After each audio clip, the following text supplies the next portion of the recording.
My name is Ray Madden. I'm 45 years old. A businessman, a husband, a father. Something felt wrong the moment I stepped inside. The house was too quiet. Not the peaceful kind, the eerie, unnatural kind. I wasn't even supposed to be home. A broken suitcase wheel had ruined my plans, forcing me back early. My flight landed ahead of schedule, my meetings were pushed, and no one knew I was home. Sterling's car sat in the driveway. It was Thursday, his day off. I loosened my tie, tossing my keys onto the counter, the familiar clink echoing through the quiet house.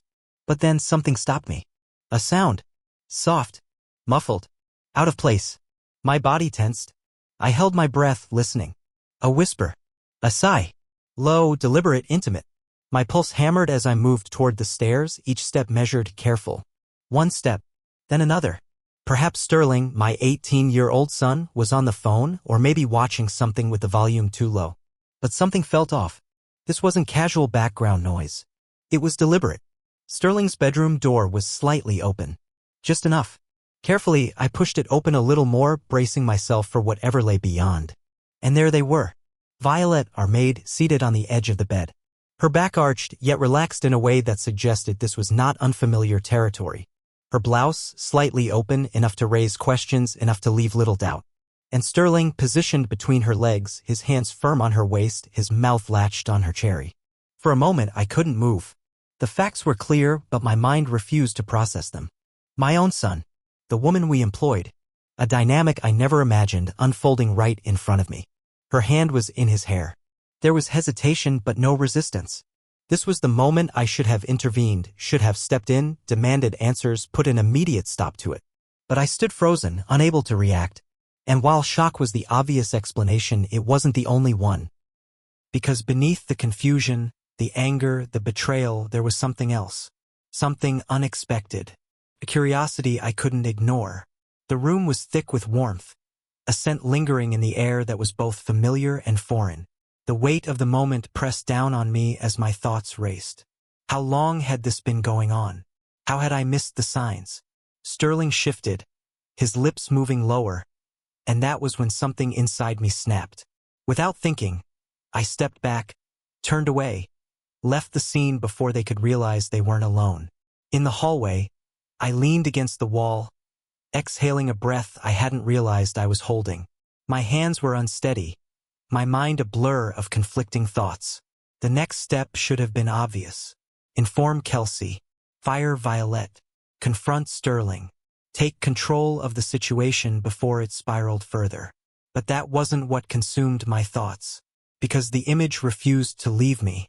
And worse than that, I wasn't sure I wanted it to escalate because Sterling was an adult and here in Europe the legal age for consent is 16. Before we continue, I must warn you that this video deals with mature themes if that makes you uncomfortable. Now may be the time to stop watching. But if you stay, I assure you, this story will linger with you long after it ends. 20 minutes after searching Kelsey's room for an alternative suitcase, I returned downstairs. Violet stood in my kitchen, gripping the laundry basket as if it were the only thing keeping her upright. Her knuckles were white against the rim. Her breath came in shallow, uneven draws. She wouldn't meet my gaze, but it was clear. She felt trapped. Then again, she had been cornered long before this moment. I had done my research. After that night, I needed to understand more. Violet Higgins, 28 years old. Moved to England from the Philippines 2 years ago with help from her sister. Once married. Her husband, Ahmed Lou, left 6 months after their son was born. The child Hannah was now 7 months old. She was lactating. That's why it happened. That's why my son had latched onto her, drawn to something she never meant to offer. I could almost see it, Sterling watching her, picking up on cues she didn't realize she was giving. The silent winces, the discomfort of engorged breasts as she worked, scrubbing the floors of a house too big for a family that barely filled it. Maybe Sterling had offered. Or maybe she had. Maybe in the exhaustion of it all, she convinced herself it wasn't really a choice. Just relief. But it was a choice. Just like this moment was. I leaned against the counter watching her. How long? Her lips barely moved. 2 months. 2 months. That meant it had started before Sterling even turned 18. Kelsey would lose her mind. I tapped my fingers against the marble, exhaling slowly. Did he touch you first? A pause. Her jaw tensed. She didn't answer, but she didn't need to. The silence stretched between us before I stepped closer. Not touching. Just close enough for her to feel me there. Tell me something, Violet. My voice was calm, almost casual. Did you ever think about what would happen if you got caught? She inhaled sharply, finally looking at me. Her eyes were dark, guarded. There was no defiance, just a quiet understanding. I need this job, she said. Her hands trembled, but her voice didn't.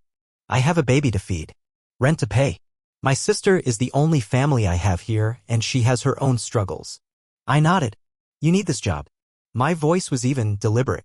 Then you know what happens next. She flinched slightly but didn't move. You let my son have you. I reached out, tilting her chin with 2 fingers. Her skin was warm, tense, her breath barely steady. And you won't let me. Her eyes shut tight.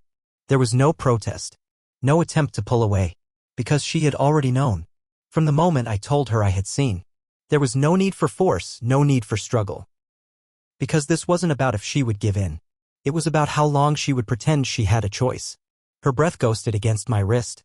I expected tears. Resistance. Pleading. Instead, she laughed. A dry, hollow sound that sliced through the air. When she looked at me again, the fear was still there, but beneath it, exhaustion. Defeat. A quiet kind of resignation.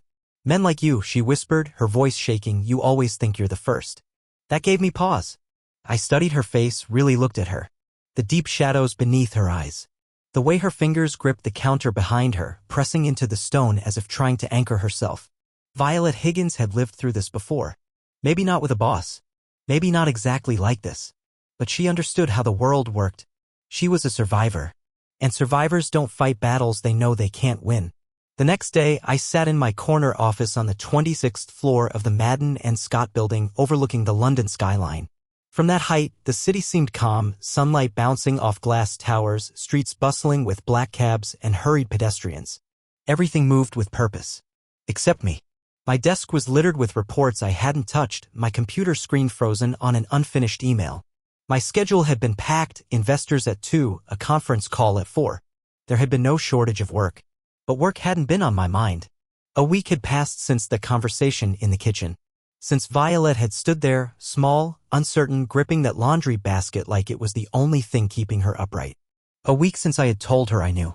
Since I had made it clear. You let my son have you, and you won't let me?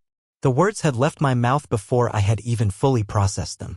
And yet, she hadn't denied me. Hadn't resisted. She had simply looked at me. Not with anger. Not with fear. But with quiet, exhausted acceptance. 7 days had gone by. 7 days of pretending nothing had changed. Sitting across from my wife at dinner, nodding along to conversations I barely registered. 7 days of Sterling remaining oblivious to the fact that his father had seen everything. And 7 nights of waking up in a cold sweat, my mind replaying that moment over and over again. How had I overlooked her for so long? How had I spent months walking past her? A woman so close, so within reach, without a second thought. But now she was all I could think about, and the weight of it had been unbearable. I exhaled, rubbing my jaw. I hadn't been getting any work done. My mind had already been elsewhere, so I made a decision. I left. I took the elevator down, the mirrored walls reflecting the tension in my shoulders. My tie felt too tight, my suit suffocating. The parking garage was dimly lit, the scent of fuel and rubber thick in the air. My car, a black Aston Martin DB11, sat waiting in my reserved spot. Sleek, powerful, a machine built for control. I slid inside, gripping the steering wheel, but for the first time in a long time, I wasn't in control of anything. I shouldn't have been going home. A meeting was scheduled in 15 minutes. A conference call needed my attention. Instead, I started the engine. The low growl of the V12 echoed through the garage as I pulled out, merging onto the road. Traffic was light. The city blurred past in streaks of gray and red. Concrete and taillights, pedestrians rushing along the sidewalks. Everything was moving fast, but the drive home felt slow. 25 minutes. That's how long it took. 25 minutes of knowing exactly what I was about to do. I pulled into the driveway. Sterling's car wasn't there. Good. The house was silent when I stepped inside. I shut the door quietly behind me, my heartbeat steady, controlled. I already knew where she would be.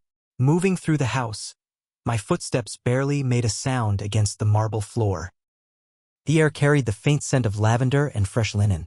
It was an ordinary detail, yet it settled over me like a weighted presence. Then I saw her. Violet. In the kitchen.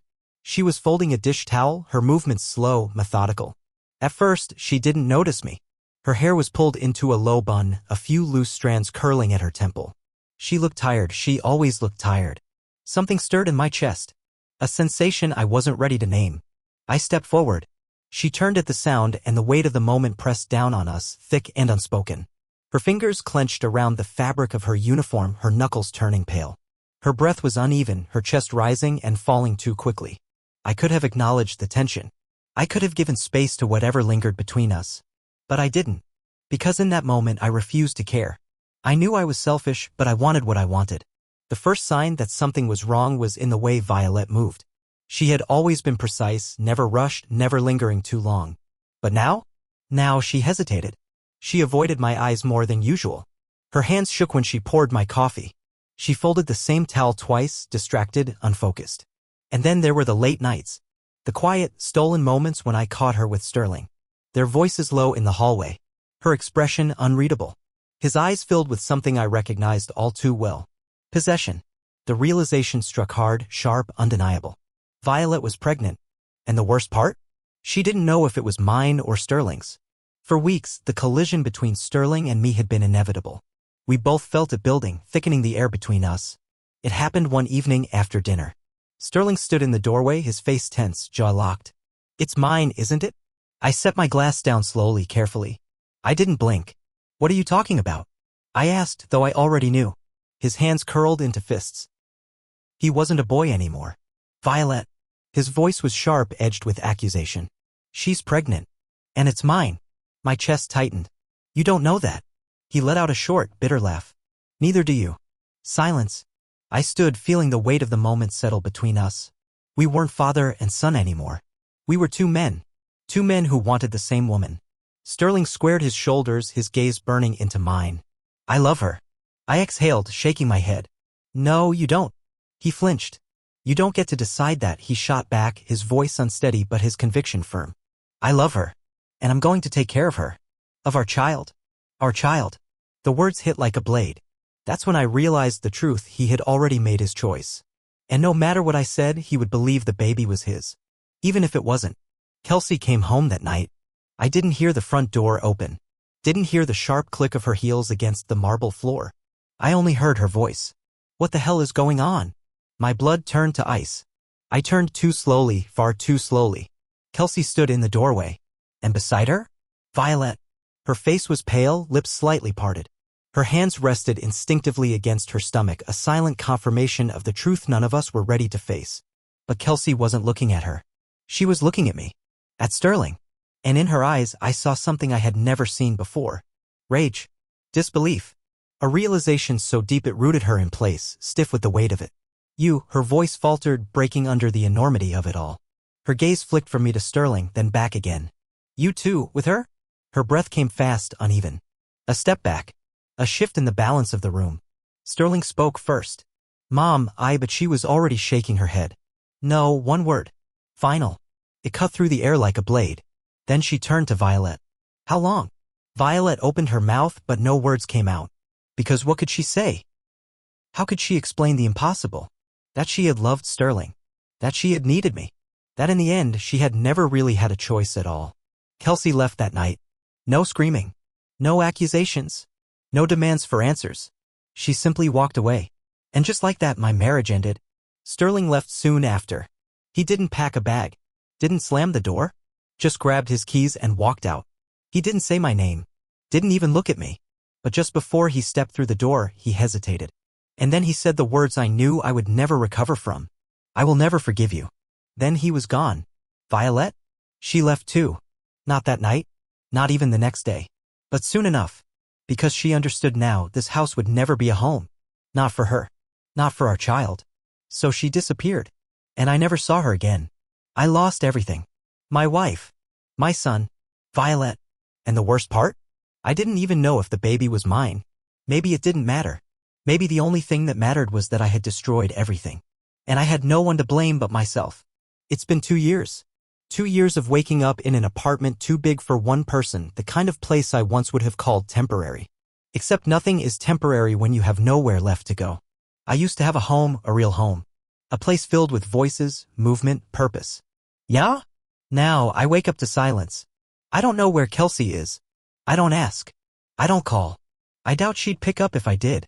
I haven't seen Sterling since the night he walked out.